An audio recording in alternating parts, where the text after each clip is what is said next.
সহিহ বুখারী ঈমান অধ্যায় হাদিস নং 52।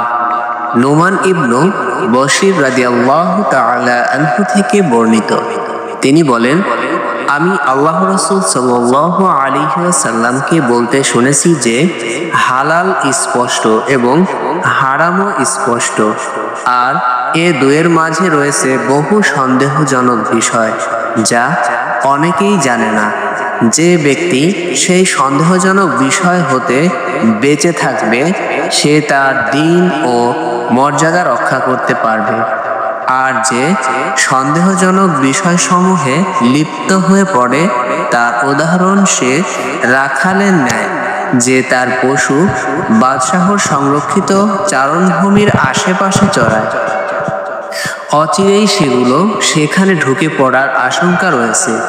জেনে রাখো যে প্রত্যেক বাদশাহরই একটি সংরক্ষিত এলাকা রয়েছে। আরও জেনে রাখো যে আল্লাহর জমিনে তার সংরক্ষিত এলাকা হলো তার নিষিদ্ধ কাজসমূহ। জেনে রাখো শরীরের মধ্যে এমন একটি গোস্তের টুকরা আছে, তা যখন ঠিক হয়ে যায় গোটা শরীরই তখন ঠিক হয়ে যায়, আর তা যখন খারাপ হয়ে যায় গোটা শরীরই তখন খারাপ হয়ে যায়।